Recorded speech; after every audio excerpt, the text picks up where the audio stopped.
I looked at the amps and I went, well, they got all the right amps. Then I looked at guitars and I went, they got all the right guitars. And I asked the guy next to me, I says, who are these guys? They go, oh, it's Tom Petty and the Heartbreakers. And, then all of a sudden money's coming out. And all of a sudden Dave disappears, comes roaring in this motorbike into the breakfast room at this Holiday Inn, stalls it in the middle of the restaurant, and then drives out. The faces it was like traveling with the Marx Brothers. And in the room, Mick Ronson was there.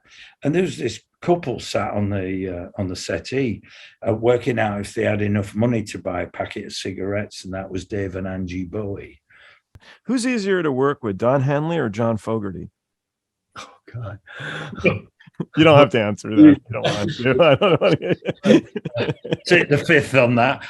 If there was one more tour that you guys could do, what band would you pick that you've worked with to do it with? I think we'd both go for the same one if he was alive. Yeah. Yeah.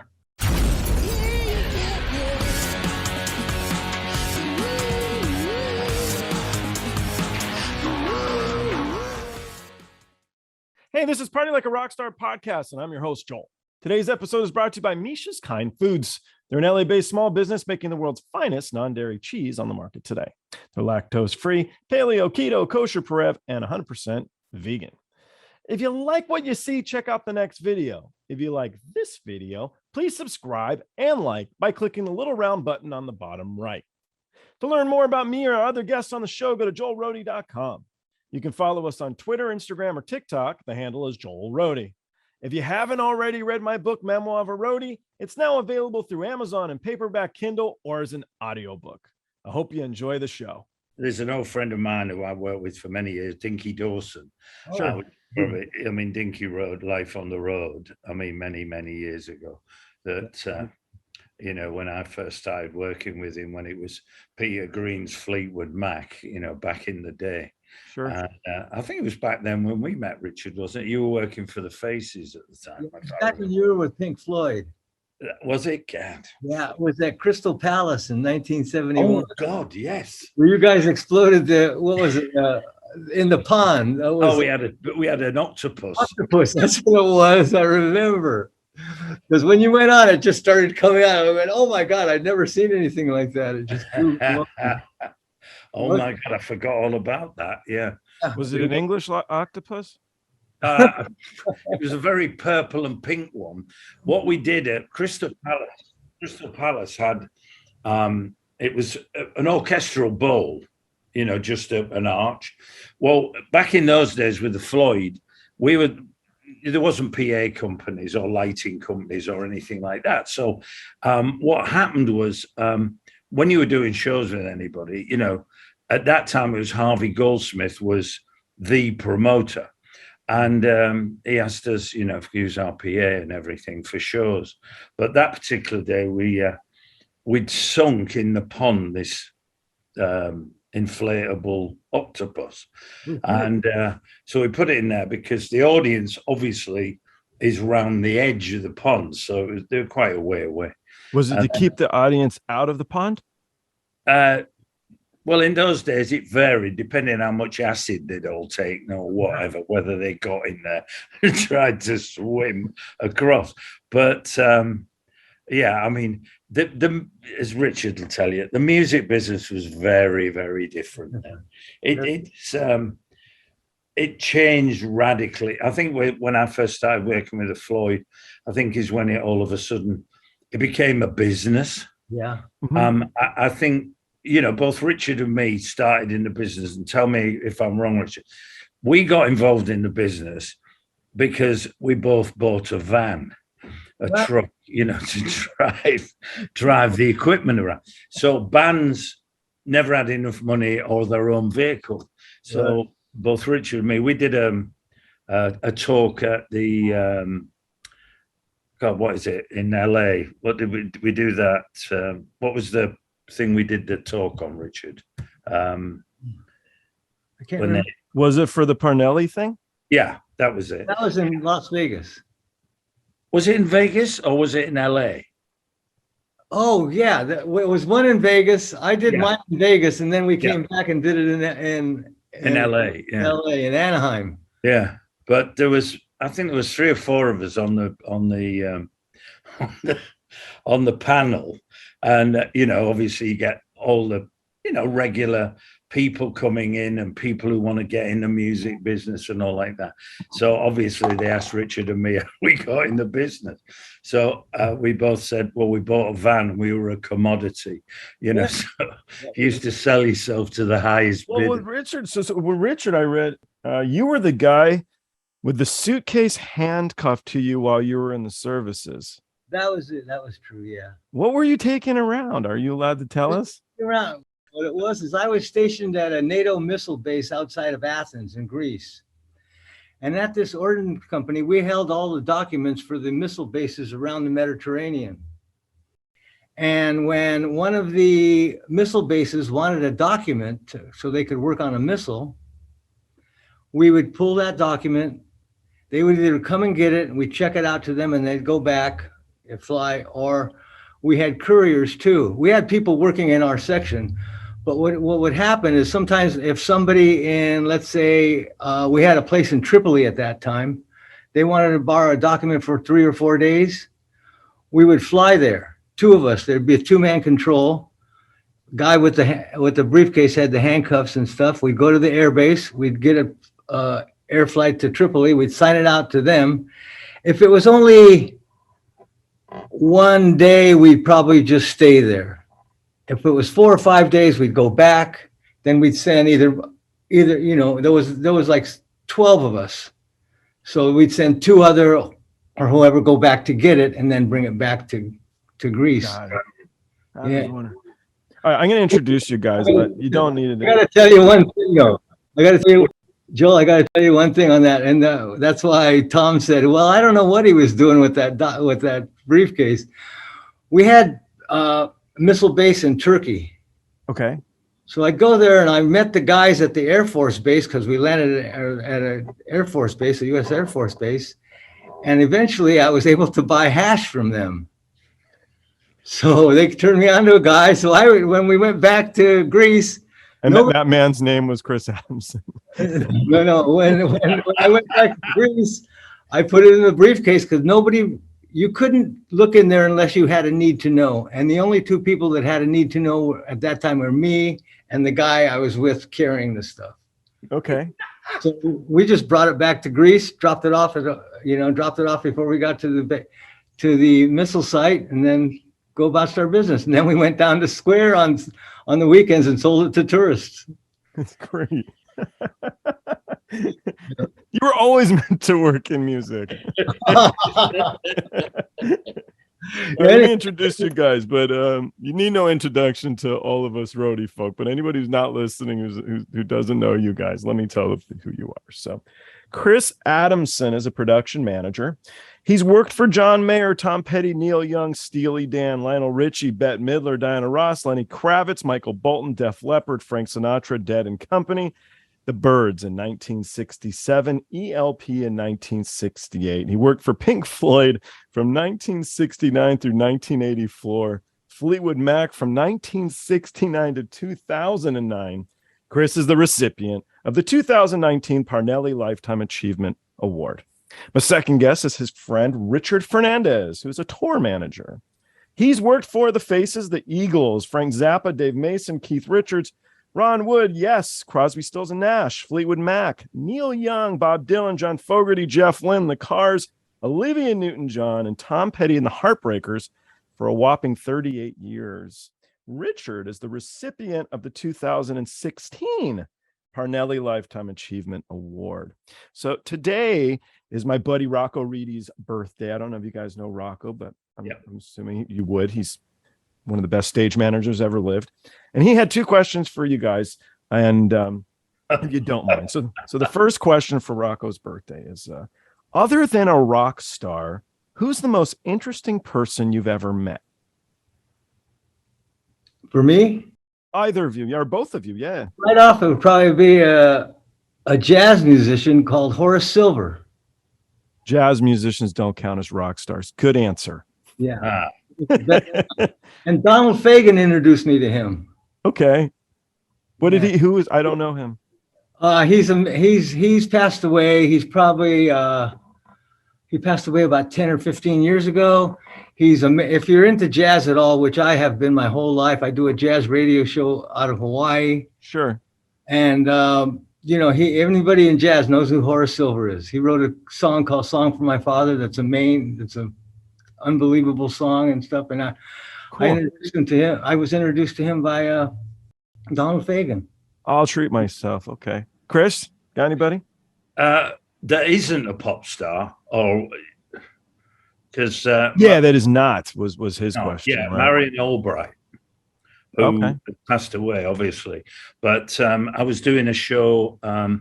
Roger Waters was doing one of his shows for the Wounded Warrior in Washington, and her and her daughter came to the show. So I was sat while we were sound checking just prior to the show, and actually just sat and talked to her in the audience. And she was an amazing lady, just like, just the persona and the presence of her was unbelievable.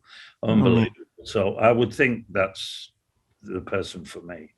All right, his second one. Loads of others, but she's the one that immediately springs to mind. The second one's a goodie. What is the last place that you would go back to? Because everybody always like, oh, the best places I've been. What's the very last place either of you would want to go back to? If you're talking about this tour I'm on at the moment, I'm probably thinking Kansas City, where we played the baseball stadium, and it was about, I don't know, it was way over 100 degrees, and it was just, these places are not built for what we do, so you have to adapt and what have you. But yeah, that was pretty horrendous. But no, it was fine. But where else? There's probably a few countries I would like to go back to, but no, I think most places are okay. I don't really have issues. Probably on the day I have an issue, and then it sort of blends into insignificant because you go somewhere else and think, God, I thought that was bad, but this place is even worse. It's, you just got to bite the bullet and get on with it. That's what we do. We're a moving city, with the number of people and trucks and buses and everything.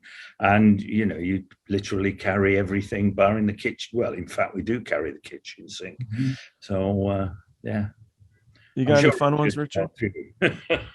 All the outdoor gigs in Florida. It's just every musician that I've worked with, and once they come off the stage in Florida and it's an outdoor gig, they are just done. Spent.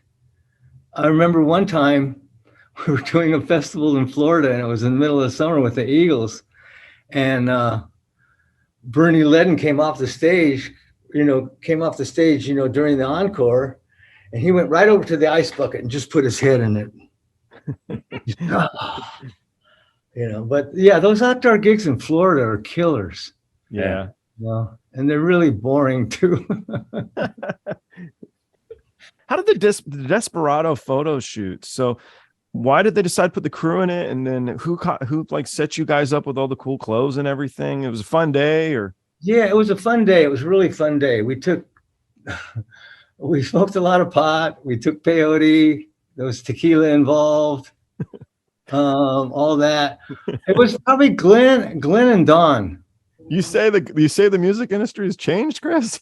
You imagine today? Yes, here's the deal. I brought the peyote. Anyway. Well, it has now. Back in those days, like I say, I don't know. There was no life expectancy to it. No. Back, I can remember playing places like the Marquee in London before it had an alcohol license, and it, everybody drank Coca-Cola or whatever. But there was no lighting companies, sound companies, any of that. That's where I'm saying it's changed. But it was just, you drive out in the morning and go, I'm saying in England, we'd drive up to Newcastle, get there, I don't know, 6:30, set the gear up, the band would go on at 7:30, play for whatever, an hour, or depending on what other bands were on. We'd play, put the stuff back in and drive all the way back to London.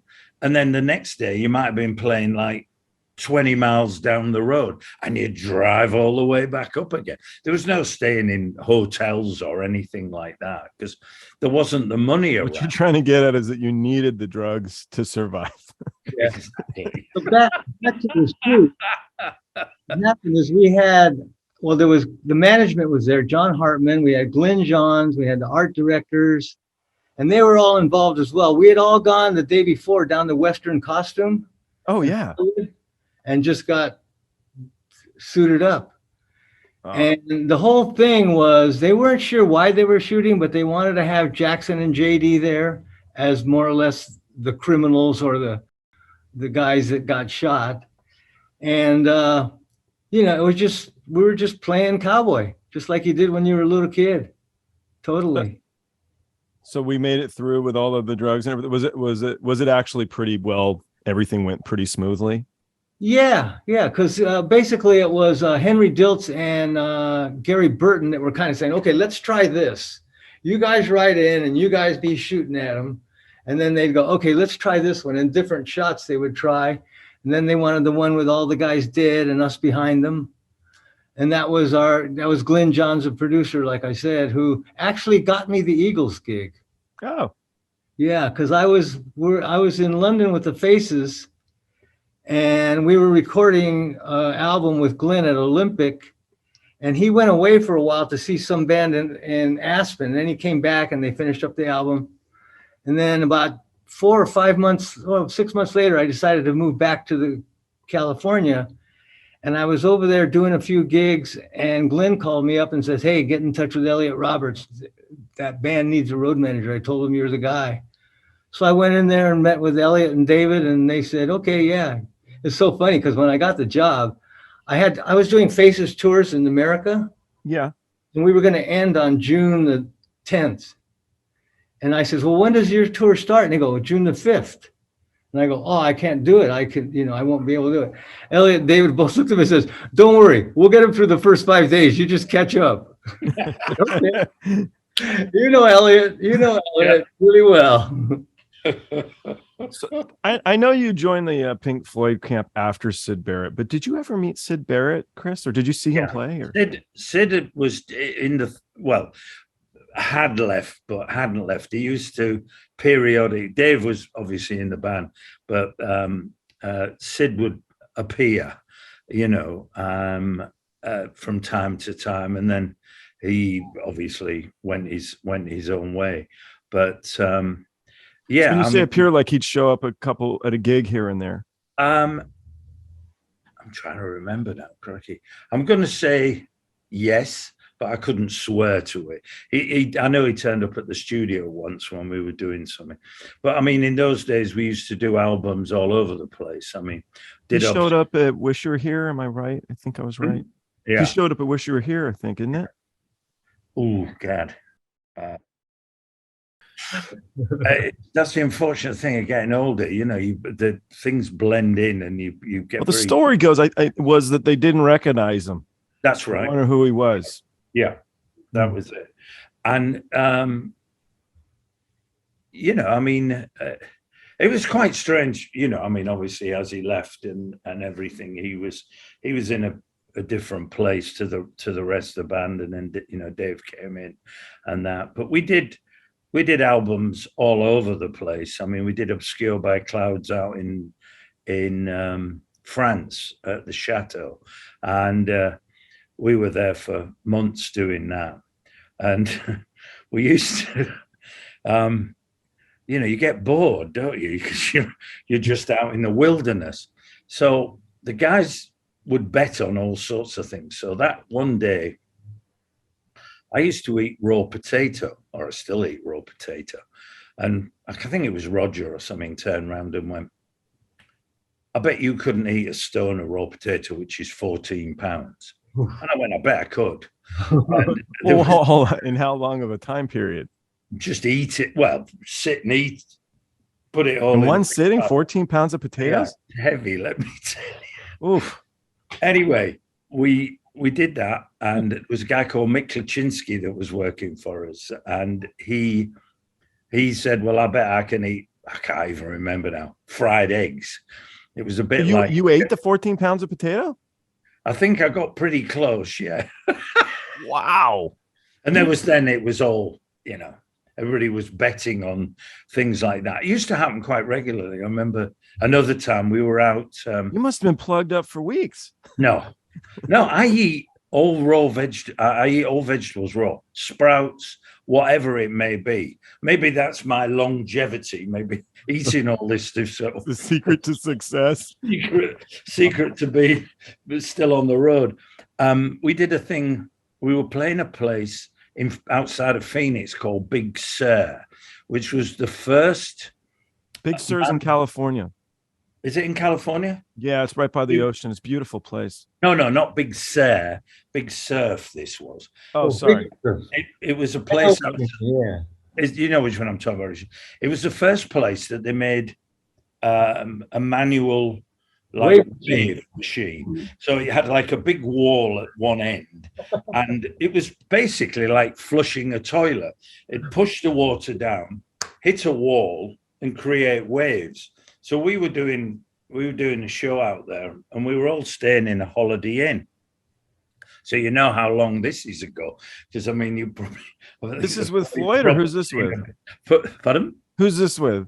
Pink Floyd. Floyd, okay. Yeah, so we're all out there, and it was one of those. We're all having breakfast, and there was a couple of motorbikes outside, and I don't know how these things used to crop up. Somebody would go, "I bet you wouldn't drive that motorbike in here."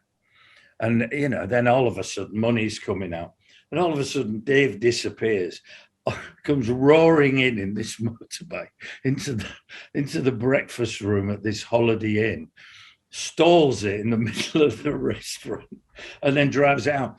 And, they were just mad times. Like I say, there was no longevity to anything. So everybody sort of lived for today. But yeah, that was in the real early days, because at that time there was myself, a guy called Peter Watts, who he died young, right? I read he died at 30. Yeah. But I've got a picture somewhere of his daughter, which is Naomi Watts, the actress, who lives there. Yeah, that's his daughter. And he also spoke on the Dark Side album. He was one of the voices.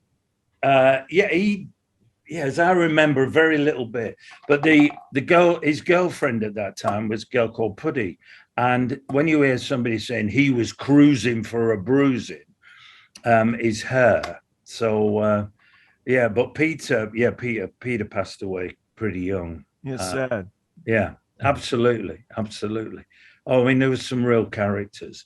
I mean, Roger the Hat, they were just, I don't know, people that for me now in the business, there isn't the characters. I suppose because I'm older now, and it's very, like I say, money orientated. Mm-hmm. As you were telling me about, the people who you had on the other day that were young people.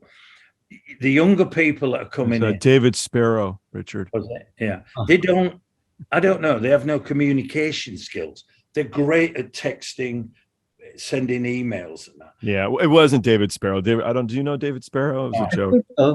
No. David Sparrow, big manager, Cat Stevens, and what is it? Joe Walsh, and right. No, I know who he is. Okay, it was these younger people, and Chris called me to say hi, and I'm like, why these damn people trying to interview him? They just don't speak.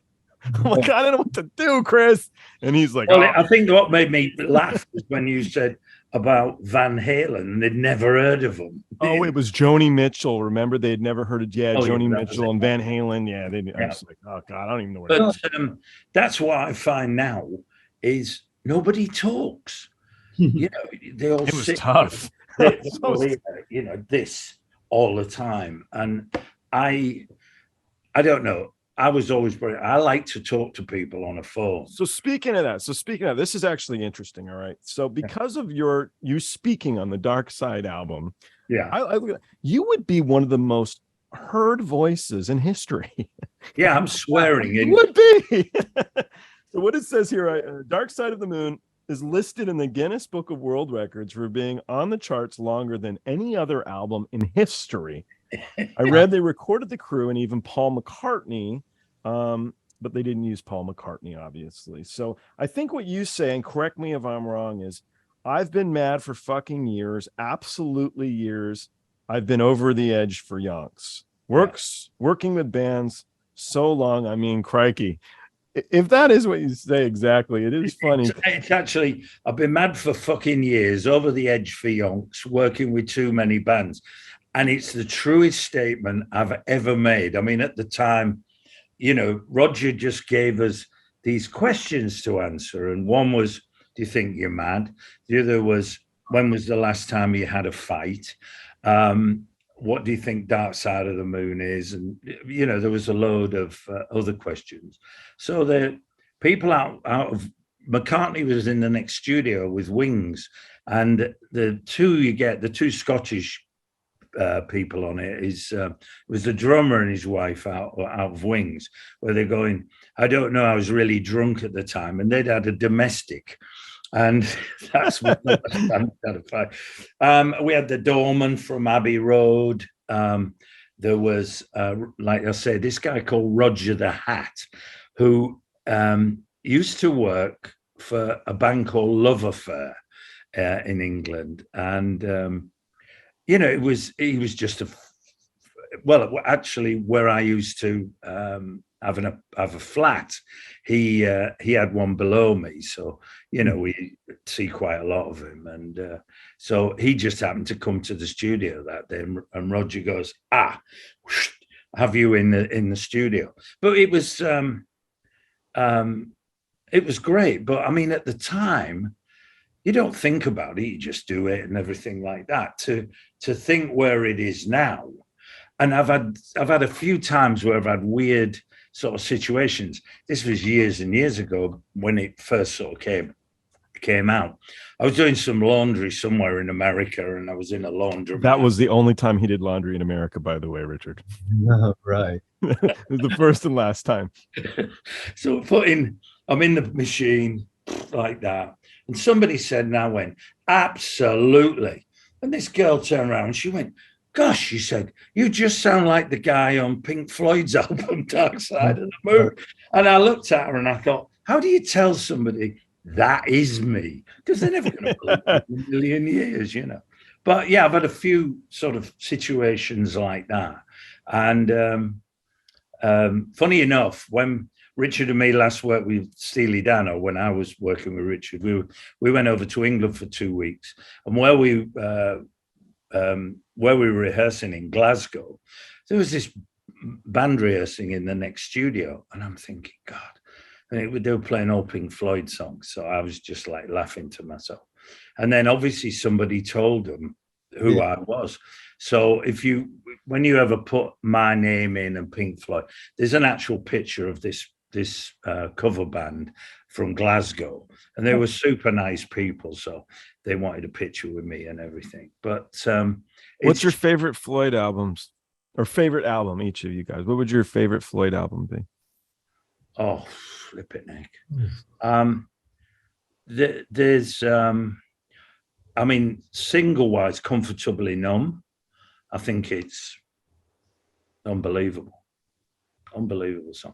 I mean, I've loved them all. I mean, I have a real diverse like of music, whether it be from classical right through, you know, I went the other week to see The Weeknd. Oh yeah. Phenomenal show. Absolutely. If you know anybody out there, I recommend going to see it. He's fantastic. It's just him, and it is for 2 hours amazing. Show, the whole production, everything is excellent. So I have a time. So Richard, What was it that about Tom Petty that spellbound you in the beginning? From listening to that Parnelli Awards thing, it had said that by the way they said it, you were like transfixed. You were, I'm going to work with these guys. The obvious answer is, I mean, they were amazing. But what made you stop all and go to Tom Petty? You know, I was working in a management company during that time. And I had gone to, we managed a band in Germany, and they were recording in Hamburg. And I was over there just calling back to the studio and sending tapes back to LA. This is when you were working at SIR or no? This is when I was working with Caribou Management. Okay. And Jim Guercio, I don't know if you know who he is. He was a producer. Anyhow, he had Caribou Studios up in Colorado. Okay. Yeah, I was working with him. He managed the Beach Boys, Chicago, and a couple local Chicago acts from Chicago. Okay. So I was booking tours and going out and that. And we managed this band in Germany, and I was over there. And then one day in the studio, the publicist came to me and goes, "Hey, I'm having a party tonight because they're going to broadcast satellite live for the first time across Europe, a gig called Rock Palace that I know Chris has done. I've done it in Dusseldorf." So I said, "Yeah, I'll go there." So they had a bunch of great bands on there. Little Feat was on there, a bunch of good English bands, you know. And all of a sudden this band came on. And also, I don't know why, but they caught my eye. And I thought, I looked at the amps and I went, well, they got all the right amps. Then I looked at the guitars and I went, they got all the right guitars. And I asked the guy next to me, I says, who are these guys? They go, "Oh, it's Tom Petty and the Heartbreakers." And my first answer was, my first question was, are they English? And he said, "No, they're an American band. They're from Gainesville, Florida." So then the next day I called up Guercio, and we were talking about the band where I was working with, which was called Lake, about how quickly they could get it done so they could get it out. And I told him what I'd seen the night before, and it was Tom Petty and the Heartbreakers. And he said to me, "Yeah, they're over at Shelter. Denny Cordell's got them." He goes, "He's probably going to rape them." And I said, "They're really good. You should, if you ever got a chance, they're the guys, And so I called a good friend of mine who's a promoter in Los Angeles, Larry Vallon, and said, "I just saw this band on TV called Tom Petty and the Heartbreakers. You got anything for me?" He goes, "Yeah, in a couple of months, they're opening up a show in San Bernardino for this local Southern California band called Redbone that were Indian guys." Sure. They were good. Yeah, they were really good. Yeah. I called Larry after that gig. I called him and said, "Hey, how was that gig?" And he goes, "They're really good." He says, "As a matter of fact, Redbone don't want him to open up for him anymore." So then I asked Larry, I said, "Well, who's their manager?" And he goes, "There's this English guy named Tony Dimitriadis." And I went, "Huh." I says, "Where's he work out of?" He goes, "I think he works out of his car or his house, one of the two, I don't think he's got an office." I went, "Oh, okay." So then about 2 months later, Larry Vallon called me up because I had done a bunch of work for Elliot Roberts and the Eagles and a bunch of his act, like Neil and all those guys. And Larry called me up. He goes, "Hey, I just heard Tony Dimitriadis went into Elliot's office. He brought Tom Petty into that office." So I immediately gave Elliot a call. I said, "Hey, I got to come in and meet this guy, Tony Dimitriadis." He said, "Yeah." So then I went in and met him. And we were talking. He sat down and I said, "Hey, I saw your band in England. You got a great little band." I says, "I know you're in trouble right now because you're having a dispute with your record company about they sold you to MCA and you were on Shelter," and the whole thing. He goes, yeah. I says, "Well, if you guys work, why don't you call me?" First words out of his mouth, "We can't afford you." That's Tony. Sound like Tony? First words out of his mouth, "We can't afford you." And at that time, I was working with the New Barbarians. So I said, "I'll tell you what, call me when you can." I says, "Let me set up some tickets for the band and you to come to see the Barbarians." And he said, "Okay." So I said, I'll put the band tickets at the box office. So you and Tom come to the tunnel. So I put the envelope back there, had the guard at the tunnel say, I told him, listen, as soon as these guys come, you call me and tell me they're here. He said, okay. So he called me. He goes, your guys are here. They're walking down the tunnel. So I walked up the tunnel to meet them. And hi, how you doing, Tom? Glad to meet you.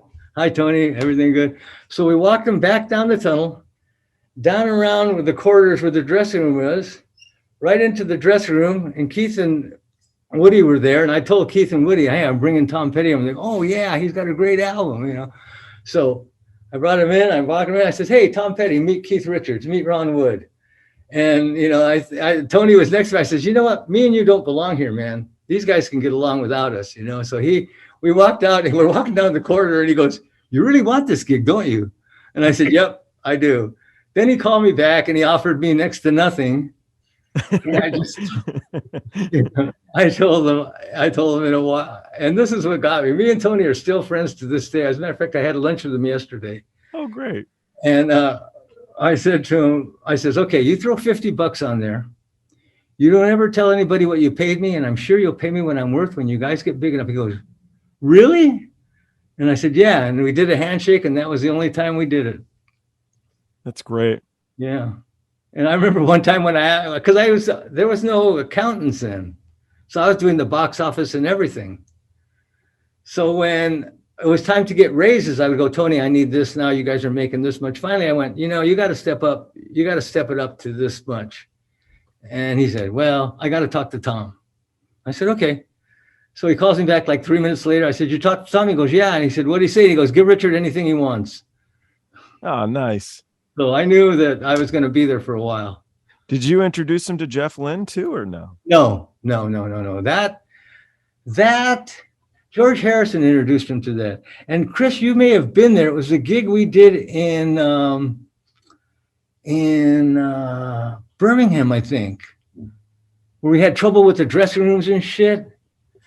George was recording his album with Jeff near there, and George liked Tom. So he came to the gig and he brought Jeff, and that's where Jeff and George met. Jeff and Tom met. That was before the Wilburys. Yeah. Got it. Yeah.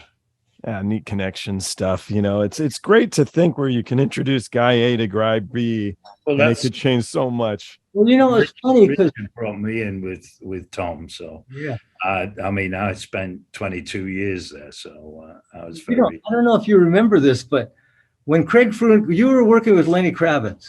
Yeah. And Craig Fruin called me up and wanted me to do it.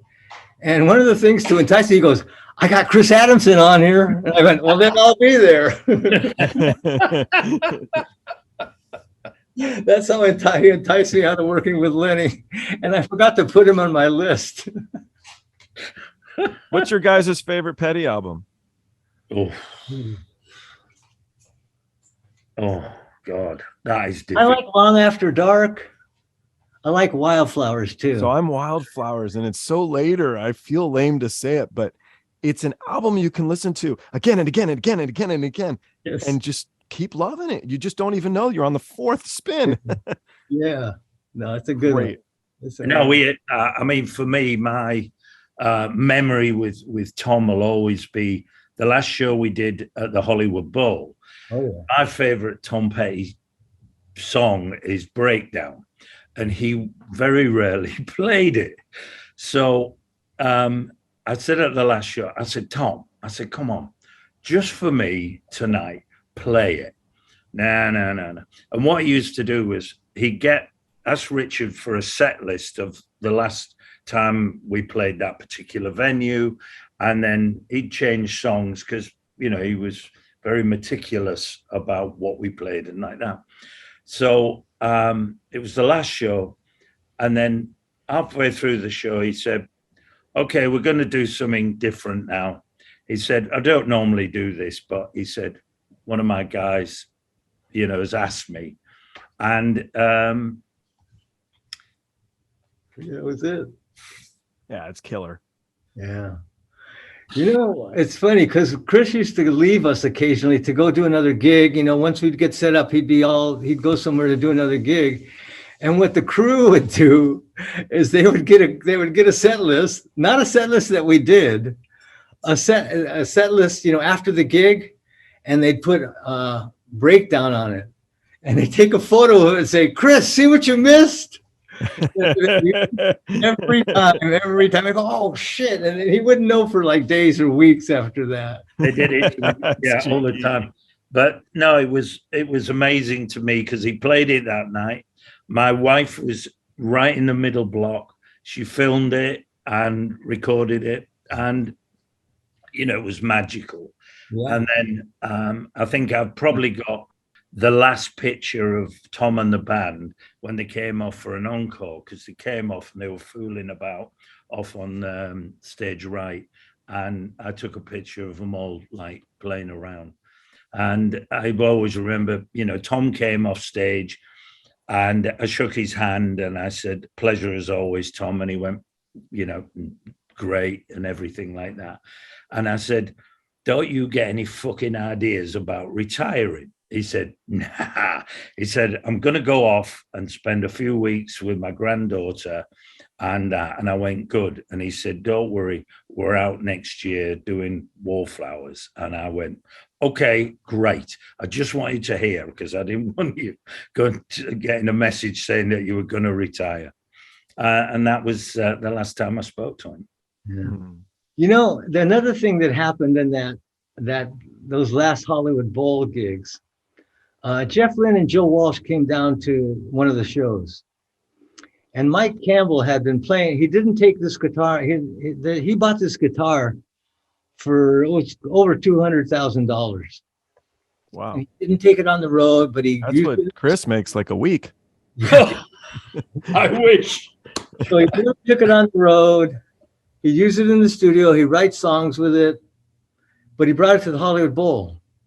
And before they went on, Mike wanted to show Joe the guitar.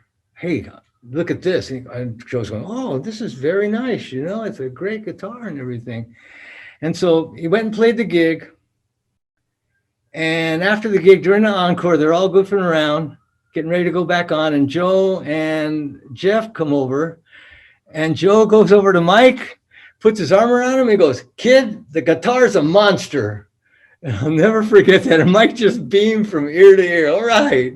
He got satisfaction from Joe, who's just a wonderful man, I'll tell you. Yeah. Yeah. So a lot of my friends have children now. My friend's daughter was in 5th grade when I started this podcast.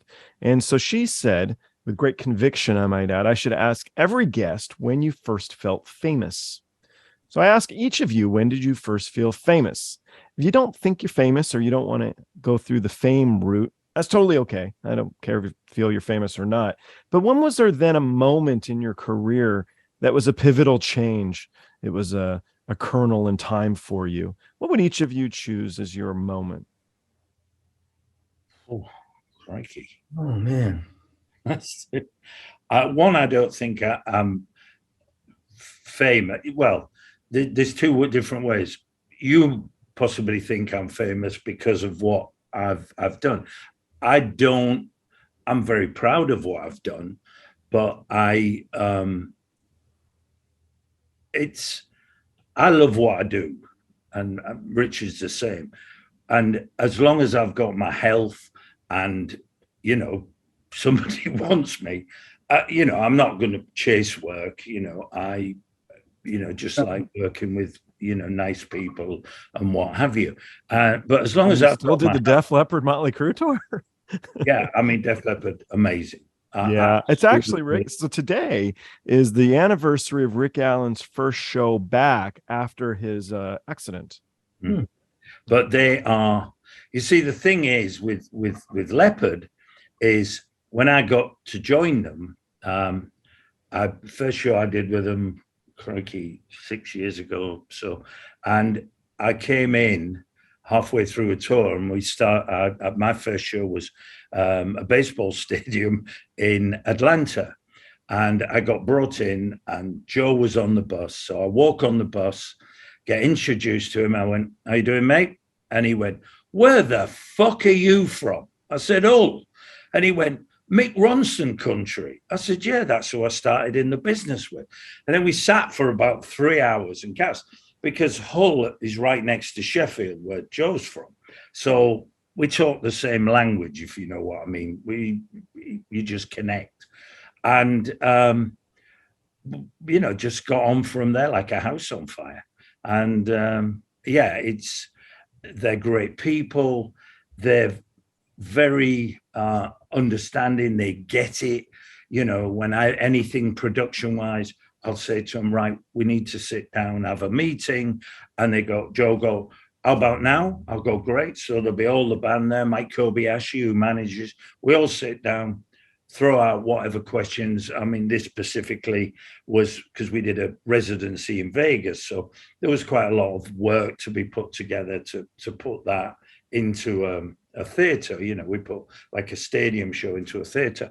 And we sat down, went from A to Z, you know, we went through everything and got, you know, literally walked away and everybody had their answer, which is great. As Richard will tell you, with some artists, trying to get answers out of them about this, that, and the other. And then, you know, to get the costings and everything else takes a long time. Well, you know, with lots of these companies, if you're getting stuff built, you know, and especially now, because the business has changed in the fact there isn't the people around that there used to be. They've gone. Where they've gone, I don't know. But whether it's local stagehands, you know, lighting crew, sound crew, truck drivers, bus drivers, they aren't there anymore. You know, COVID changed. It changed the business in a big, big way. Big, big way. I don't know. It's when you say famous, I never really felt famous. Kind of a turning point. I've always had I got a lot of management skills from my dad, who was, he worked in a factory and built cars, but basically he was a baseball coach. He coached youth baseball from as I was 5 or 6. He already had 2 teams, a 12-year-old and under team and an American Legion team, which is 16, 17, and 18. So I just follow him around and see how he deal with different people, different guys.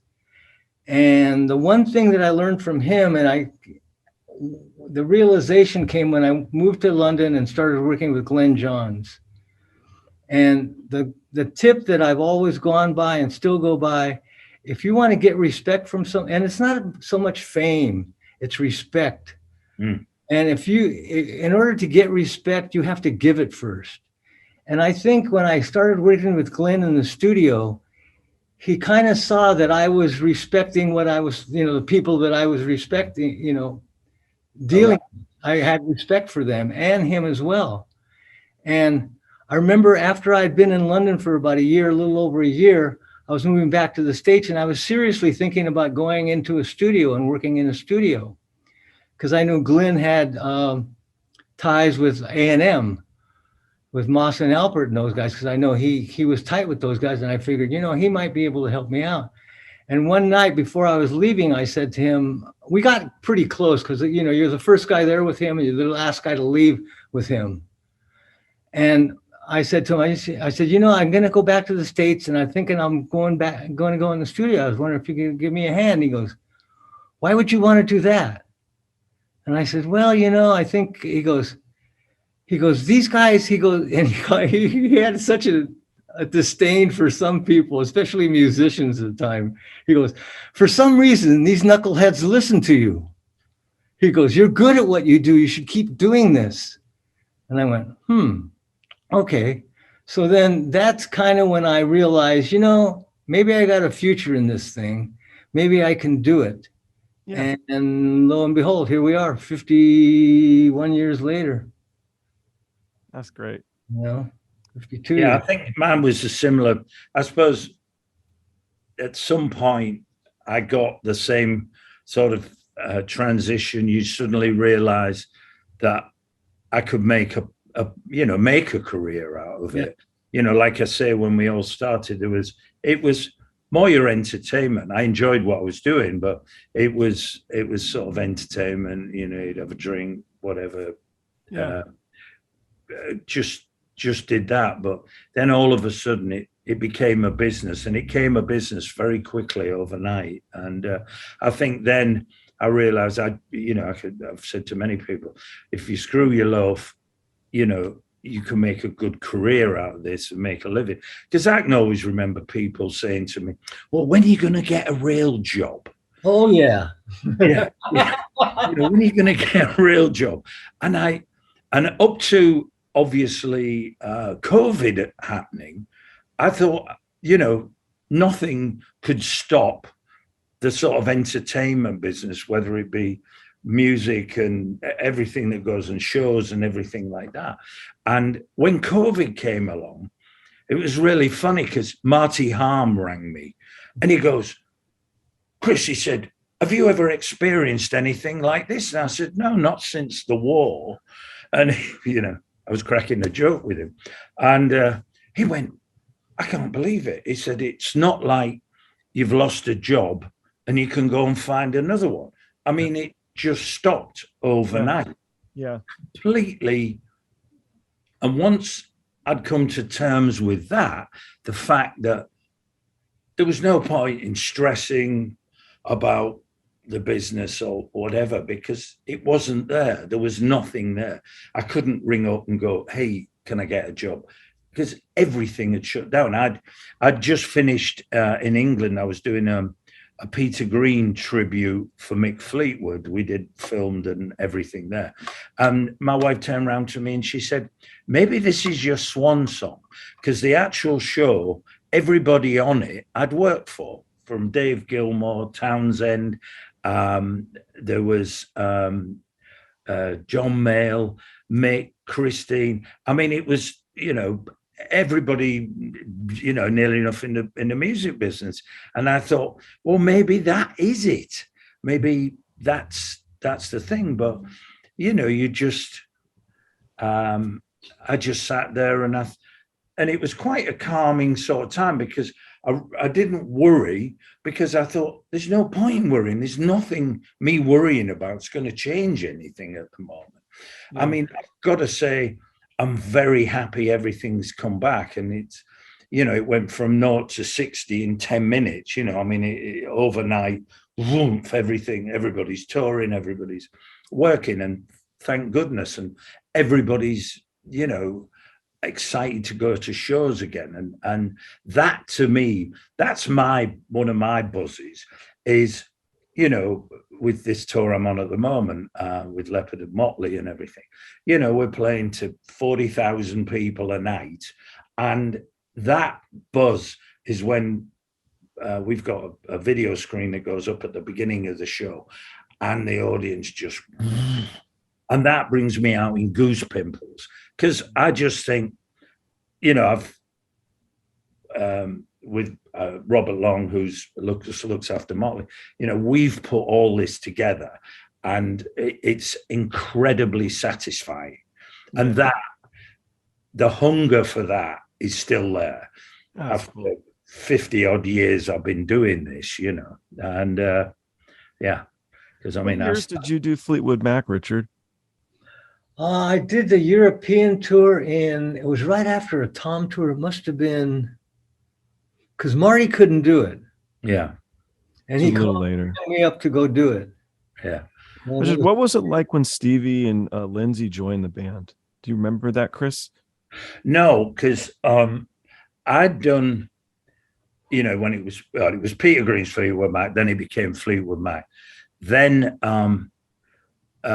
Peter, we were playing a place called Circus Krona in Munich, and we had a day off after the show, and he went off to a commune, but it wasn't like the usual commune where, it was just, they were all smoking dope and just a sort of a commune. These were all very wealthy people, and they were looking to exploit Peter, and came back a day later, a completely different person with some strange girl, a tape of this absolute gibberish guitar playing. And they'd given him a tab of acid, and he was never, ever the same again. Never. And there was days he was there and days he wasn't. You know, we'd do shows and we come to the end of the show and the band, bum, and Peter would be in another world playing, and all the band, you know, everybody was sort of stood there going, and then other days he'd be right on the money. And funny, what's the guitarist's name in Metallica, has ended up with Peter's guitar, which he paid some fantastic amount of money for. But while he was playing this show we did in England, he got to see Peter. Peter didn't come to the show. He was very introvert. You know, he didn't want to be out or anything like that. I mean, when he first left the band, he grew all his fingernails, so he couldn't play the guitar. His guitars ended up with Gary Moore, and until Gary passed away, and then, you know, I don't know exactly where they all went. But that show was the first time I'd heard that guitar played since Peter had played it. And they did Green Man Alicia and that. And that guitar has a sound. Yeah. And if I didn't look at him, it was Peter. You know what I mean? I could see Peter play. But he had obviously left the band, and Christine joined, John's wife. She'd been in a band called Chicken Shack, Stan Webb's Chicken Shack. She joined, and obviously we never had a keyboard player, but all of a sudden she came in and she played keyboard. So there was Danny Kerwin still there, Jeremy Spence, Mick and John. So, you know, she came in and we toured America. We did a tour of America with her in the band. And then it went, they suddenly decided to move to America. They uprooted and moved to America. There was a period, obviously, they went through varying guitarists and people who came in and out of the band till Stevie and Lindsay joined. I sort of came back when they were already back in the band. Got it. And did tours with them then. But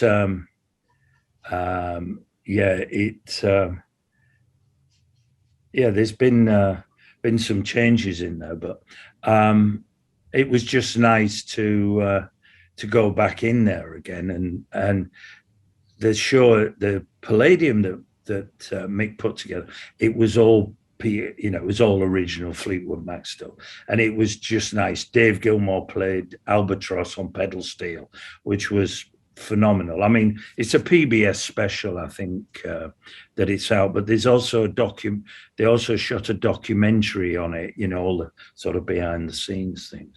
So but I really did think when I came back, you know, when I did the show on the 26th of February, flew back to England, flew back to America on the 27th, and then the whole world fell apart.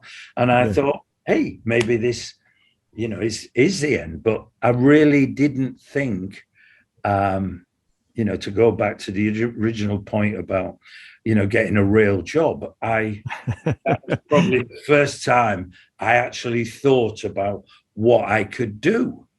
What did you guys think? So the first time you heard Desperado, Richard, what did you think? The first time you heard Landslide, what did you think, Chris? I mean, these monumental songs that... Oh, yeah. I just fantastic. I mean, both Richard and me have been very lucky over the years with all the acts that we've worked with. They've all got classic hits. Actually, here's a good... So you did Dark Side for what? It was almost a year before they released the album. They were playing it live? Yeah, we did it on the road for a year, I would say. We did it. We did the first half of the show used to be Set the Controls, and it used to be all the early stuff, and then they'd have an intermission, and then the second half of the show used to be all Dark Side of the Moon. And it changed, you know, bits changed obviously through that before we went in the studio to record it. But it's quite nice. The last time I saw Alan Parsons was at getting the Parnelli Award. He was there getting an award as well. And we hadn't seen ourselves, I hadn't seen him for a few years. The last time I saw him, he came to Steely Dan show. So he lived up in Santa Barbara, so he came to a show there because I rang him up and he came down there. But it's there's loads of sort of stories from back there. Do you have any ones that stand up? The wind-ups. I love wind-ups. Do you have any wind-up stories from back in whenever? Oh God, back up the wind-up story. Yeah, I mean, God, let me think about that. You got any, Richard, off the top of your head? Wind-up stories. Oh, just what we did to you with the breakdown. Do that. That was a wind-up. I'm Southern accents. That song is beautiful, man. I love it. I think one of the only time I can think of a wind-up just off the top of my head, we were playing at the in LA at the it's not there now. What was the theatre up where the Adventure Park is, where Harry Potter and all that's on? What's that place called? Theater. Oh, the Universal Amphitheatre. So I'm playing there, and there's Richard's tour managing it. We had what's his name out with us, who is also working with us. He does Chris Isaac. Doug Casper. So there was Doug Casper and Richard and everything. And the guy who ran the venue was Rick. And he was a real prankster. Anyway, he knew I was into fishing. So he'd got a big paddling pool out with little rods with, with kids' things with fish swimming around, and he hooked them out and they had a number. So I went, ha, ha, ha. So funny. So anyhow, I'm sat in the production office and we're getting ready, and I kept asking him when I could meet the security officer, because I used to do have the security meeting. So all of a sudden, these two guys walk in, two sort of... Oh, yeah, I remember. Two cops come in and they go, we're looking for Chris Adamson. So I go, yeah, I'm here. So he goes, okay. I said, oh, you my security, the security officer. So yeah. So I said, oh, good. So he said, well, we need to ask you a few questions. So I sort of look at him a bit sort of strange. And he goes, yeah, he said, have you got any ID? And I said, yeah. So I go to reach into my bag and the two of them go for their guns. And I went, whoa, hang on a minute. Whoa, what's this all about? And what I didn't notice at the time, there was somebody behind them filming. Mm-hmm. So I'm there and he goes, well, we've got the people here from immigration. And I went, what? And he said, we want to check your ID and this. And so all of, they said, right, we're going to have to handcuff you. And I went, I was flabbergasted. So, okay, I'm not going to argue with two guys with guns, So got my hands behind my back. They handcuffed me. And then they turned me around and they said, right, the people are outside. We need to go and you need to come and sit in the car and talk this through. So I went, okay. So we walk out the door and all these bastards were all stood in the corridor and Rick had set it up with his two cops. So while they're handcuffing me, they're both turning around going and laughing at the camera. So videoed all this and put it out on YouTube, the bugger. And it was just a wind up. And I thought, yeah. A guy called Rick Merrill. He runs the, Hollywood Bowl. Pardon? He was at the Hollywood Bowl for a while. No. Was he? Not yeah. Rick Stewart, Rick Merrill. Rick. Oh. Rick runs the, what's the theatre downtown in LA? Wilton. Yeah, he runs the Wilton. Anyway, when I first met him, he was my lighting guy with Stevie Wonder. Wow. And he used to be on the edge going, what song is this? I said, didn't you get a set list? Well, of course, Stevie, you don't get a set list with Stevie Wonder. it depends whether he plays an hour or 5 hours, He just plays whatever he feels, So Rick was doing nights, and it was a nightmare, and I used to wind him up. So he got his own back on me in the end. What was the Frank Sinatra link? I did his first farewell tour, and he came over to England, and we did, I think it was either 3 shows or 4 shows at the Albert Hall and the same at the Festival Hall. And he came over, and, it was in the early days, real early days. So I got given, he had 2 gold SM58 microphones engraved with his name. I slept with them under my pillow. I was so shit scared of somebody stealing or me losing it. These things never left my side all the time. When I was walking around, I'd have them in a bag. I was petrified of losing them. And I always remember one night I got a rollicking off him because I hadn't washed the mic cable. He got a bit of dust on his hand. But he was the ultra professional. There'd be never anybody like him again. I mean, he was a one-off phenomenon. But we did shows at the Festival Hall and the Albert Hall. But obviously, because it was his first sort of farewell tour, the front rows, it was like a who's who of the film industry, anybody you could think of. I mean, if the PA had fallen down, the stock market would have ground to a halt. It was one of those. I can remember one of the shows at the Festival Hall, Clint Eastwood was there. So he was sat out in the audience, and he got up, and how he walks in movies is how he actually walks. That sort of not drawl, but move. And I can remember. Got it down. He did the photo shoot. I can remember stood on the side of the stage watching people, and they're all going. By the time they'd realized it was him, obviously it was gone. But there was loads of that, all loads of those famous Hollywood film stars were there, because the Royal Albert Hall's a prestigious venue. But he was phenomenal. Yeah. I mean, it was a real highlight, one of my highlights. I've had many highlights in the business, but that's definitely. Yeah, but it's Frank Sinatra. Yeah, that was definitely a high point. What, Richard, Olivia Newton-John, just because she's in the news now and her passing, so that's so sad. But any great stories with Olivia Newton-John? She was just. They had a good band. She was just the nicest person in the world. Yeah. Putting her on stage, she was very professional too. She was always ready to go, whether it be sound check or the gig. She was just the sweetest person, I'll tell you. She had dinners for the band and the crew on days off, and she'd participate in them. And it was just, it was a pleasure to work for her, to be quite honest with her.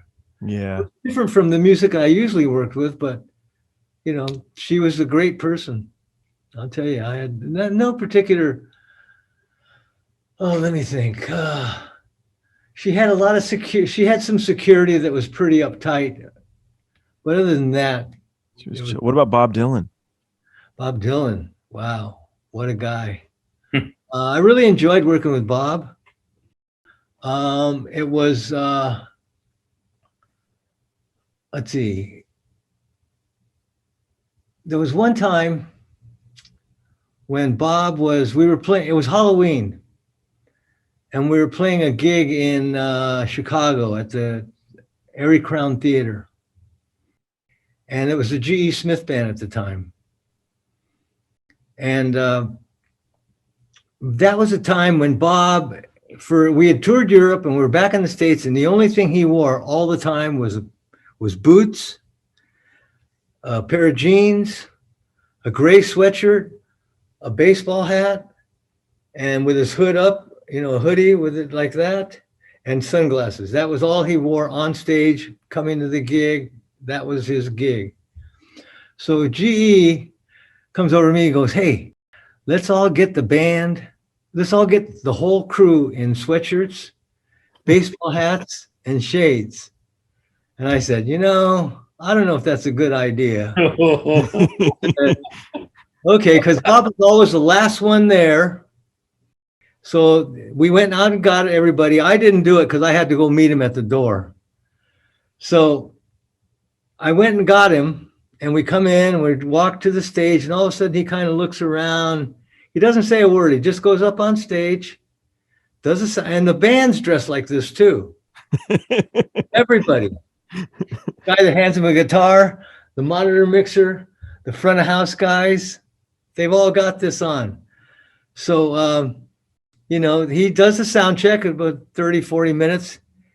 And I'm walking him back to the dressing room, and he's with his assistant, Victor Maymunis at the time. And I get to the dressing room, I go, this is your dressing room, dude. And he looks at me and goes, hey, Richard. I said, yeah. And he goes, tell those guys I want my clothes back after this is over, huh? Nice. That's really good. Yeah, that was a good one. The other good one of Bob is we were playing Radio City Music Hall, and George happened to come to the gig. And I realized really early that George was one of the few people that was not intimidated by Bob whatsoever. Bob was more intimidated with George than George was of Bob. George was just that sort. And George spoke his mind. He was very, very candid. So he's up in the dressing room. So I go up there, and what had happened is their manager, Kramer, had a few threats at the office. So besides our regular security, because we had Jim Callahan at the time, we had these suits come in with these kind of, hey, we're coming down the stairs now and that stuff. I said, okay. So I go up and get Bob. We're on. The band's downstairs. We're ready to go. And George is in there, and they're talking. And so at the elevator, it's open, and there's a suit in there. So me and Callahan walk to the elevator, and Bob and George get in the elevator. So we're going downstairs, and the guy goes, okay, we're on our way down now. So here's the thing. So George asked, so what's with the suits? And he goes, oh, Kramer had some threats, and, Kramer wanted to add some extra people. So the door opens, and we walk out. And as we're walking out, I look back, and George has his arm around Bob. And he says, Bob, there's nobody I'd rather be assassinated with than you. What did you say that for?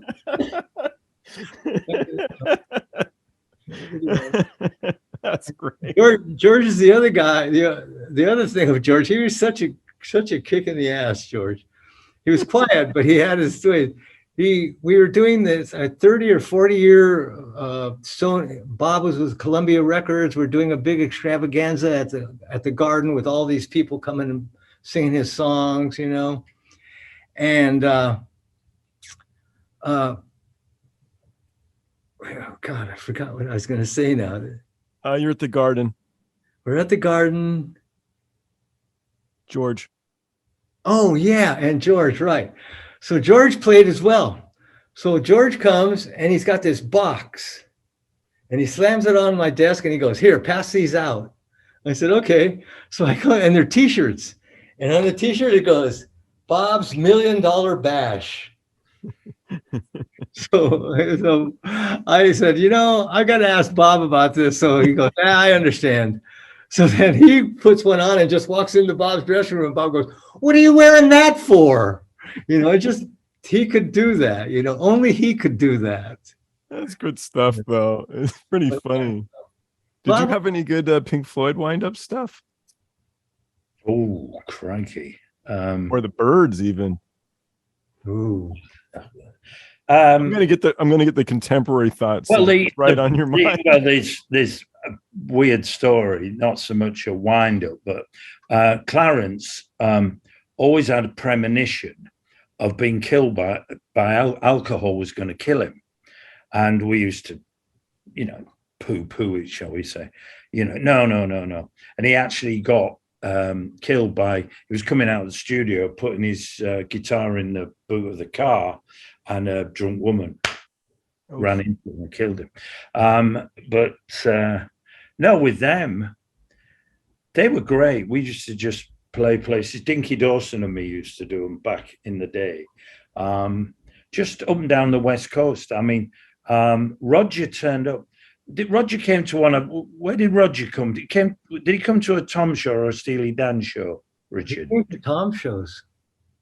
Yeah. He came to see Tom. And Roger McGinn. And I hadn't seen Roger since back there, him and his wife. I hadn't seen since then. So, he recognized me, because it's a long, long time ago, and I had hair then. I mean, I used to have hair like a thatched cottage. If you look on, But I mean, if you go on my, the sites on me, shall I say, there's loads of old pictures of me with hair, and I've been sent stuff over the years. It's been great, just getting stuff, and people go, "Is that you?" And I go, "Yeah, I did have hair. I was younger at one time, Mm-hmm. But no, I mean, I don't know. There was wind-ups. I had one actually with Bob Dylan. Funny enough, we did a show in Edinburgh Playhouse with Bob, and his manager turned around to him because he always used to travel on a bus. He liked buses and he'd drive all over the place. Well, he does get a few weirdos that follow him about. So Kramer says to me, he goes, "Have you got a car here?" So I said, "Well, yeah." He said, "Right." But it was Callahan. Oh no, it wasn't Callahan at the time. Can't think who was doing security. Anyhow, it was Bob, security guy, Kramer, I think, and me in a car. And I'm driving him back to the hotel. So we sneak out an entrance. Bob's got the hood up and we get in the car. Were you there, Richard, or were you in the car? Can't remember. Anyhow, we're going along Princess Street. So as you're going along there, on the left-hand side is Edinburgh Castle. So out of the blue, Bob starts talking to me, which is quite unusual because he's very quiet, doesn't say anything. So he's chatting to me and going, "What's that up there, Chris?" And I'm saying, "Edinburgh Castle, Bob," and blah, blah, blah. Anyhow, the people that had been outside his bus had obviously seen us, so they were following us. So I get to this set of traffic lights, and it's like 2 lanes or 3 lanes, I can't remember. I said, "Do you mind, I said, "Do you want me to lose these people, zoom off?" And Bob went, "Yeah." So as soon as the lights were, just about to change, I've, done a left so that they couldn't get round the corner and get that.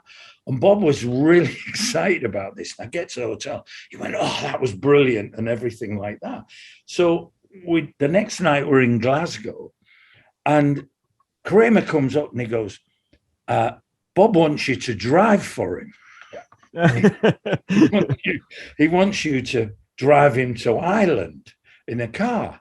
And I go, "Well, I can't," because I was for the show, I was the promoter rep for Barry Dickens at ITB, who was his agent and everything. I said, "I can't because, the gig's my responsibility." So when he came off stage, he said, Kramer said to me, "Bob wants to say goodbye to you," and everything. And, I shook hands with him and he said, "Oh, thanks for everything," and went off into the night. And I always remember the funny thing, because Barry Dickens came up to me, he goes, "I've been his agent for 25 years. He's never spoke a word to me." He said, "You work one night, he's talking to you like your long lost friend." And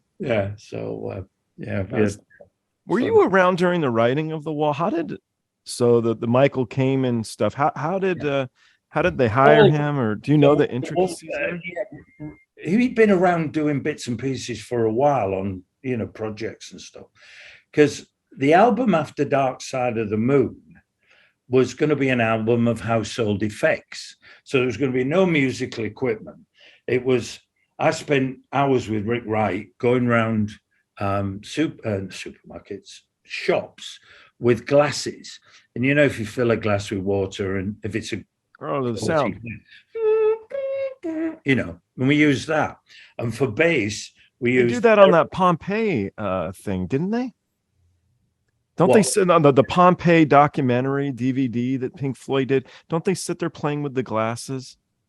I don't know. It's a bit random, but I kind of remember. Anyway, all right. No, I mean, No, I'm there. I'm one on the actual film at Pompey's.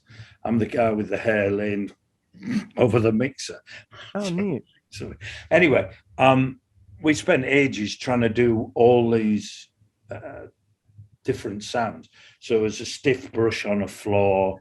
The bass was aeroplane elastic you used to use on model planes. I used to wind the propeller and that would be stretched across a table with a match box underneath. Boom, boom, And we did all that. And we'd done about 3 tracks of varying bits and pieces. And we came to try and put some footsteps on. And we could not get them in sync. And then we found out that the metronome we were using at Abbey Road went out on every 6th beat. So all the tracks we'd done were useless. Because the metronome they've used bits of it on other albums, but The Wall is Roger's life. Yeah. It's Roger's life in music, and all the things that happen on it happened. The phone call from America, from Mr. Floyd and all that sort of stuff. That's all real. It's all real. And you've probably seen the film with, what's his name in it? Geldof, which, was really good. But yeah, I mean, Roger's, just an amazing guy. I mean, he's the only guy I've ever met who could verbally destroy somebody. I mean, he could be that cutting, in a conversation without raising his voice, and but an amazing guy. And I think Nick's coming over later this year. He's doing a tour of small theatres, doing all the early Floyd stuff with I think one of the guys out of Spandau Ballet, Kemp on bass. I'm not sure who else is in the band, but he's playing in Washington. And luckily I'm going to be at home, so I'll go and see him. Because I thought at one time, because you've seen the picture of the Pink Floyd football team. Mm-hmm. You've seen that. Well, I've got the original picture at home. And, prior to Rick passing away, I thought, because I'm the only one that's left from that era, they've all passed on now. So I actually thought there was a chance of, getting them all back together again. And then, Rick passed away and stuff like that. But yeah, I mean, that would be phenomenal if they did get back together again. But it would be great. I don't think. But you never know. I never thought Guns N' Roses would ever get back together. I never thought they'd talk to one another. And then you hear that they're back. So yeah, I mean, there's been some pretty serious offers. It's like Led Zeppelin. There's been some serious offers for them to go back. But I think as time goes on, I think maybe, you pass the point of no return, to go back. I suppose you could say there's never past the point of no return, but I think somehow, those two, it just won't happen. As much as I'd love it for both of them to happen, because they're not getting along any better. No, I mean, it's such a shame. It's such a shame because, I mean, they could do a week in somewhere and do a different show, every couple of nights. You could do The Wall one night and everything like that. But I'm Animals. That's my favorite. I love that. It's great. Yeah, I there's bits off all the albums I love, but yeah, I mean, it's just weird to look back because it's 50 years ago for Dark Side of the Moon. 50 years ago. That's what's frightening. I'm thinking, good God, 50 years, ago I did that. But it's really weird. It only seems like yesterday. Yeah. It's the first time when I left Hull, my hometown, and went down to London, I came back up and I went to a guy called Johnny Cambridge, who was the drummer in the Rats when I was there. And we went around to his mum and dad's council flat. And in the room, there was Mick was there, Mick Ronson was there, and there was this couple sat on the settee, working out if they had enough money to buy a packet of cigarettes, and that was Dave and Angie Bowie.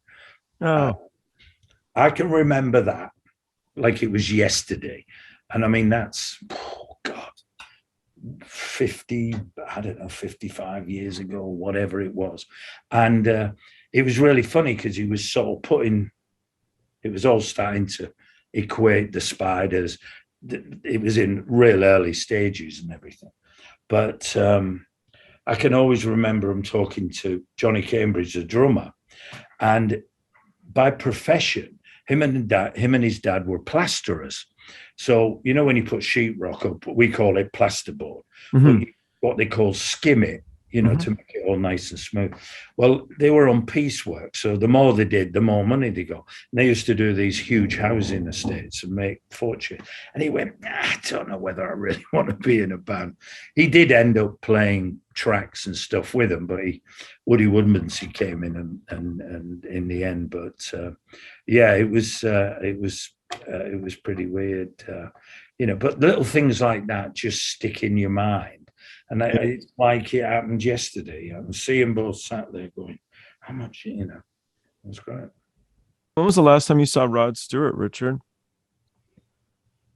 Last time I saw Rod, I remember, God, it must have been in the 90s. Oh, so it's been a bit. I just wonder how much he's changed from the Faces to the 90s. I mean, it's a long period of time, but was he arrogant young guy in the Faces, or? Pretty much. Yeah, because that music sounds it, you know, it's so good. Yeah, no. I think that's what makes him special. It is. You know, with any musician and what have you, there's an arrogance. I'm not saying in a bad way, but that's what sets them apart from other people. You know, is that I feel. Sorry to butt in, Richard, on that. But that's what I think. Rod was, you know, and the last time I saw him, I was in town with, I think it must have been Tom, and they were playing a gig. And I went down to the gig, and I went back and I saw him, and I forget who was the tour manager at that time. And he said to me, he goes, hey, everybody's on a bus. We're going straight to the airport. If you want to ride with us, you can. And I said, okay, yeah. And they said, I'll have the bus drop you at the hotel. I said, all right. So anyhow, Rod sat right next to me, and he started asking me about, you know, my parents, how everything was, how I was doing. Why did I leave the Eagles? And, you know, just stuff like that. And he wanted to know, at that time, I had just built a house in Hawaii. Oh, God, it must have been earlier than that then. But anyhow, I had a house for a while in Hawaii. I built it in 1980. And he wanted to know if I ever got it built. And I said, yeah, I'm living there. And no, it was pretty friendly. As a matter of fact, it's weird as the Faces were, it was like traveling with the Marx Brothers. When I worked with them, I mean, they were constantly pranking everybody themselves. They were doing all that. But for some reason, they became one of my favorite people. Yeah. And every time I saw them, because when they brought me over to England, I was an American. It was unheard of at that time. And I remember they took such good care of me. And, you know, it's just that respect thing. They knew I respected them, and they wanted to make sure I was okay over there. I know it's been a bit, but do you remember any of the pranks? Oh, God. Was Patrick Woodruff there when you were there, Richard? No, he was there after I was there. No, nothing specifically. I mean, they were into tearing up hotel rooms, stuff like that. They would always be, if there was a press conference, they would turn it into a shambles. Their answers and stuff like that. They were very anti-pop press.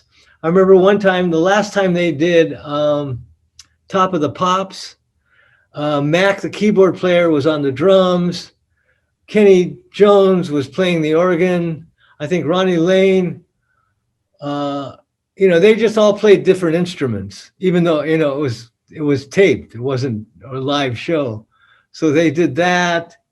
I remember the one time they did a gig at the BBC called Sounds of Saturday. Okay.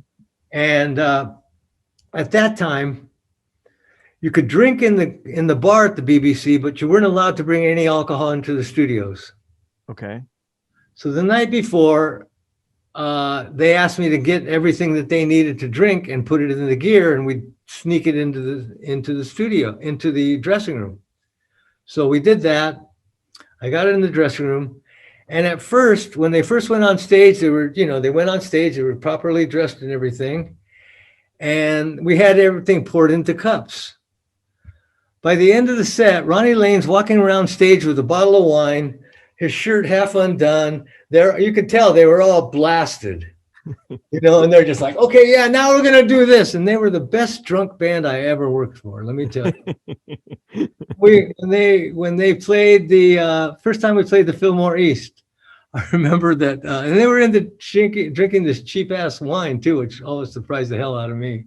But anyhow, Bill Graham announced them, and he goes, Bill Graham and the Fillmore East and the Matus Bottling Company proudly present the Faces. And they'd come staggering out, with bottles of wine and, hey, how you doing? And then later on, there was a tour that we did that they actually had a bar on stage. And we had a bartender who was a good friend of mine, Mickey Hayes. And they would walk up and he'd pour their drinks right on stage. And that was the Patrick Woodruff tour. I probably was. I shouldn't say. Yeah. Patrick used to run the Sex Police on the Faces. I just had Carmine a piece on a couple of days ago, and so he was telling me all about the Sex Police. Yeah. Oh, God. Yeah. What about the Cars? What about the Cars? They were great. They were great, but there was this like very different sound, at least to me. So it must have been somewhat exciting to be like, this is different, this is new, this is fresh, this is cool. It was. Rick was an amazing person. I really respect him. He's one of the people, him and Graham and Tom are the three people that I really respect in the business, and they were just super to work with. He basically directed everything in that, him and Ben Orr. The other guys were good players, Elliot and David Robinson, they're good players, but it was Rick and Ben that really led the creative way, in writing and all that. And Rick, in his unassuming, very low key way of doing things, that, he wanted to get it done. Yeah. And as a matter of fact, I did the last tour that they did I guess it was the 90s at some point. They went out and did that, and that was probably going to be it. I realized Rick was going like, this is going to be it. We're done. Such a good band. Who's easier to work with, Don Henley or John Fogerty? Oh, God. You don't have to answer that. You don't want to. I don't want to. Take the fifth on that. Now you're picking the bottom of the pile where I'm. Tough ones. Now you're picking the bottom of the pile. I kind of forget those people. For a good reason. If there was one more tour that you guys could do, what band would you pick that you've worked with to do it with? I think we'd both go for the same one if he was alive. Yeah. I thought if you'd say that. I really did. Yeah. It seems like the Tom Petty crew is like a true family, and like Pantera, I know, very different, but they really think of themselves as a family, these guys. Yeah. And it seems the Tom Petty crew is the same. Yeah, absolutely. We all still communicate. It's hard. I'll tell you one thing that Tom said to me one time. And we had just gone from the clubhouse where they did just getting songs together down to Sony Pictures where we had the whole set. And we just moved from the clubhouse, and we're our first day in the set where we had everything up and everything. And I got there. Tom usually got there about 3:30 or 4. Band gets there about 3. Tom gets there, a little after 3 sometimes.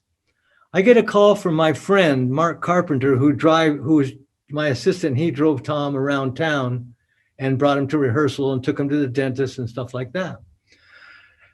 So about 11:30, I get a call from Mark, and he goes, "Hey, I'm taking Tom to the dentist. And as soon as he says, it's over here in Beverly Hills and it's only 20 minutes. He might not want to go back to Malibu." I said, "Okay." I says, "Give me a heads up if he's heading this way." And he said, "Okay." So he calls me back. He goes, "Yep, we're heading down to the studio, Sony." And I said, "Okay, fine." So I let everybody know, listen, Tom's going to be here in a half hour. Let's get the coffee going. Let's make it like he's coming right now. So we get everything, and we had changed a couple things. We'd moved Ben a little bit. We put a partition here and that. And I remember Tom came in and he went and got some coffee and he talked to a couple guys. Then me and him, I was in front of the mixing board out in the house. And he came up and I was telling him, "Okay, we've done this, we've done that." And he goes, "Yep. And he's sitting there drinking his coffee and he goes, "When I'm here with you guys, this is the safest place in the world for me. I love being here with just you guys. And when the band comes," he goes, "because there's no distractions. We're all here to do the same thing." He goes, "And this is the safest place in the world for me." And I felt so, he goes, "because at home, I get all these questions." He got women at home. And he had a lot of questions and a lot of, "Okay, yeah, no, I don't want to do that. I'm doing this. I'm, whatever that." But when he came to the studio, especially there, it was like, "What do you want, Tom? How can we make this better for you?" And he understood that. And that gave me a great sense of pleasure, I'll tell you. Yeah, that's good. That's why working with that guy was just unbelievable. Unbelievable. I second that. Absolutely. I remember what Dean told me a story one time, and I wasn't there when it happened, but Tom had called me up and he said, "Hey, can the bus pick me up at my Malibu house across from the big house?" Because he had beach houses and he had a big house across the highway where the studio and the pool was and everything. And the beach houses were kind of small, 1-bedroom places. So he had 3 of them and he rented 2 of them out. And he had one that he could go and just had a piano there, guitars. He could just go there and be there. So he calls up and says that. I said, "Okay." So Dean calls me up and says he wants the bus to pick him up at the studio at the beach house. I says, "We can do that, Dean, but I says, the bus can't be there for longer than 10 minutes. It's on the Pacific Coast Highway and the California Highway Patrol. They deal with stars and movie stars and all kinds of stars all the time. They will troll that fucking thing if it's there long." And he goes, "Okay, I got it." I said, "Tell Tom, once the bus gets there, 10 minutes, got to be on." I said, "Okay, fine." So he goes there and he's telling Tom this.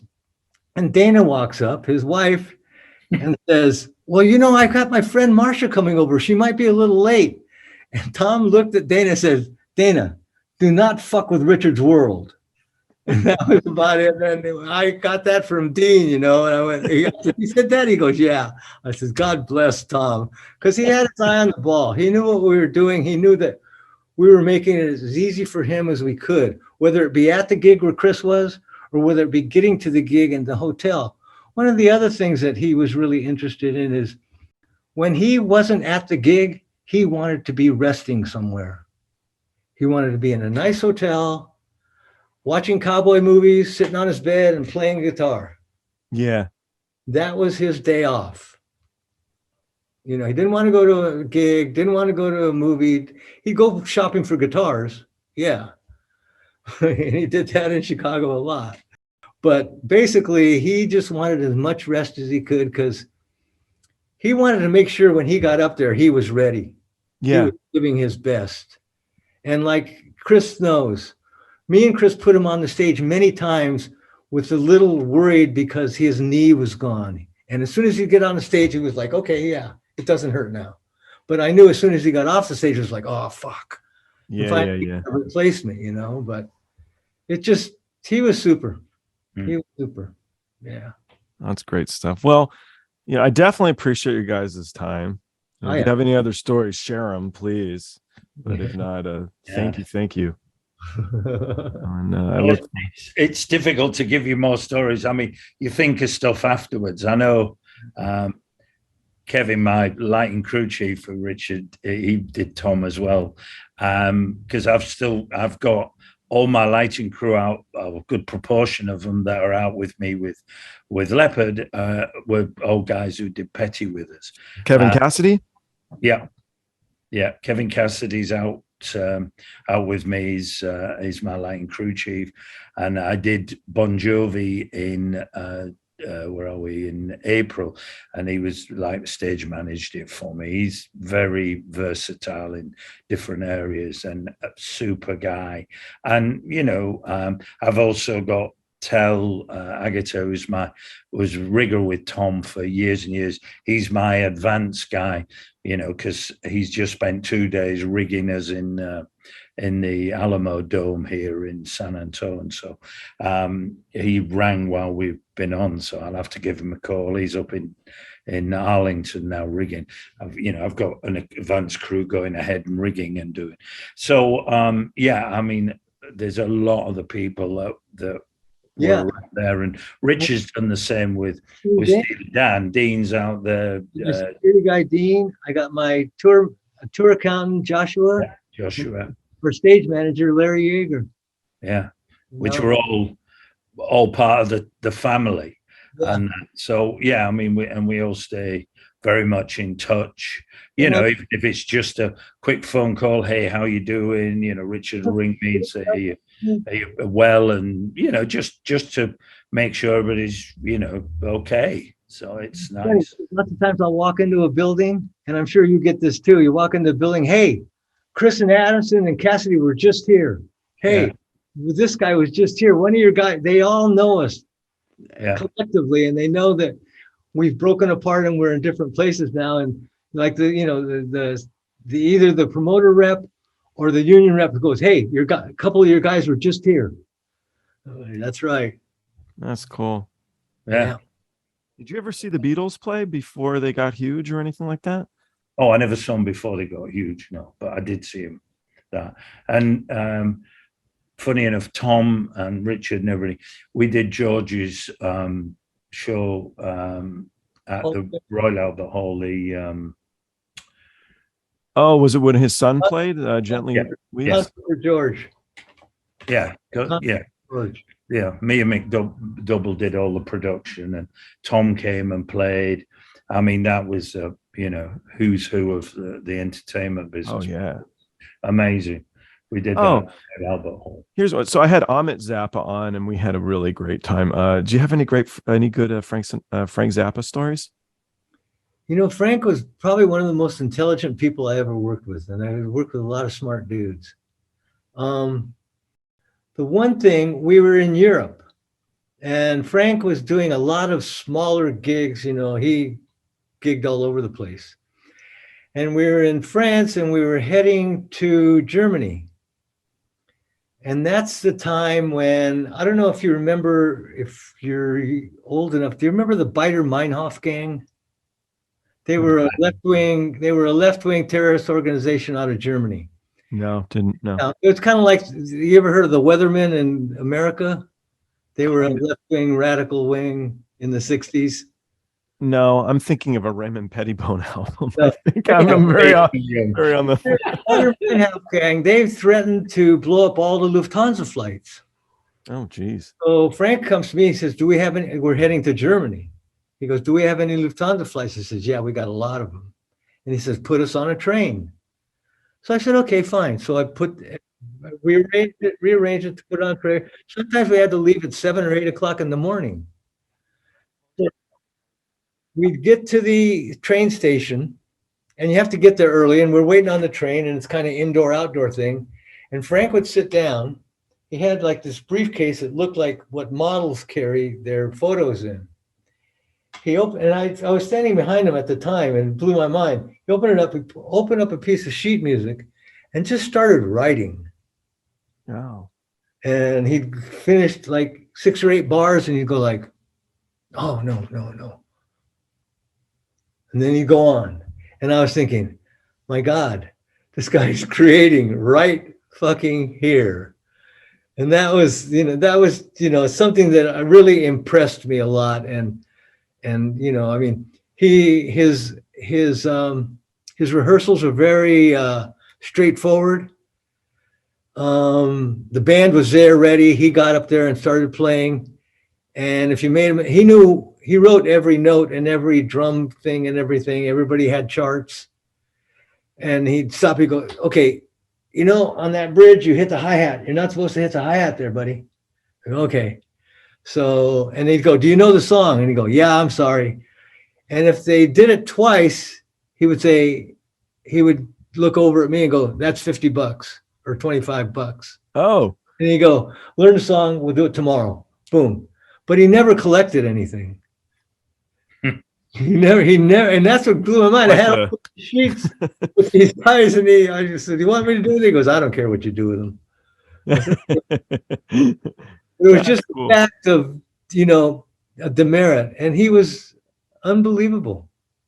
He was true to his craft. Yeah, really learned man.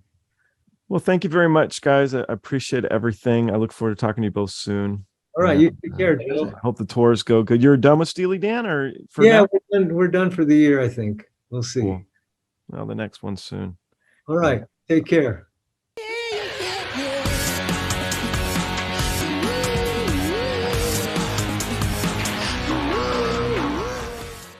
Thanks for watching. Don't forget to like and subscribe by clicking the round button on the bottom right. To learn more about me or the guests on the show, go to joelroadie.com. You can follow us on Twitter, Instagram, or TikTok. The handle's Joel Roadie. And don't forget, when you party like a rock star, don't be a dick.